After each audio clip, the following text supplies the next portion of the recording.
मैं आप लोगों को बधाई दूंगी कि आपने ऐसे लेखकों को रखा हुआ है जो बड़े बड़े नाम देते हैं. It's important that how a small name of Sindoor connects the whole nation.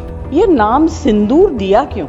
Any sister, mother, daughter, whenever she applies the vermilion or the Sindoor, she will always remember the soldier.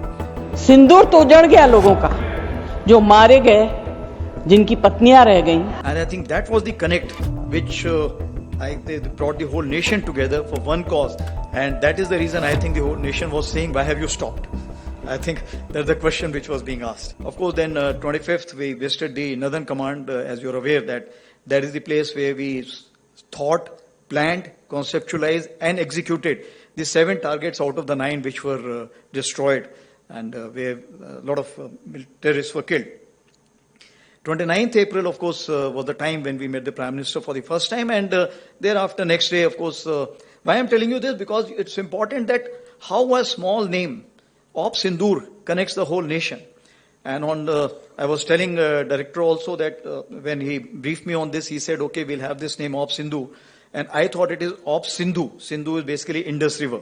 So I said, excellent, sir. Indus Water Treaty has just been frozen by you. He said, no, it is of Sindoor. And just see, this one name has connected the whole nation together. And today people are saying Sindoor to Sindhu. Everything we have taken care of. But that is something which galvanized the whole nation as such. And the soldiers per se, because when I went on ground and I told them that, look, any sister, mother, daughter, whenever she applies the vermilion or the Sindoor, she will always remember the soldier. And I think that was the connect.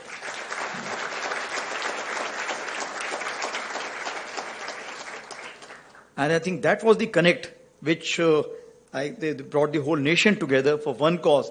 And that is the reason I think the whole nation was saying, why have you stopped? I think that's the question which was being asked. But of course, that has been amply answered by. So the strategic clarity was in dime. That is diplomatic, information, military and economic. And that's why you see that the IWT was frozen. Then High Commission strength was reduced. The defense personnel were moved out. Persona non grata, they were declared. And visas were revoked. Because when you go for such kind of offensives, what happens? You need to always look at what the other side is thinking and how this chess is going to get played. So what we did, we created a red team.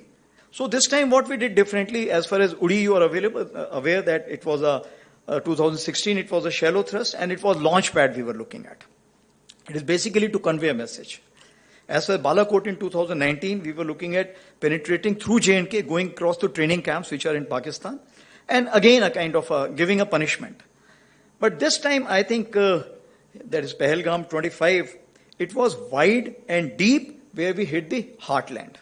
This was the first time we hit the heartland, and of course, our target was the nursery and the masters. And like I told you, and this has never been done, and even Pakistan was not expecting that the heartland will be hit. And that's what came as a shocker to them. But were we prepared for it? Yes, we were prepared for it to absorb the blowback which will come up. So finally we chose 5 targets in Jammu and Kashmir and 4 targets in Punjab, and out of which 2 were with the Air Force, because the kind of ammunition which was required was much more.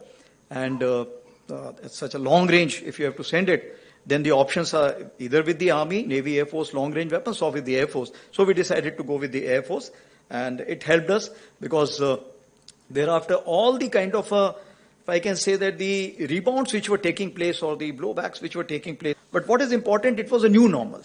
It was a new normal where our forces were always prepared for a conventional operations.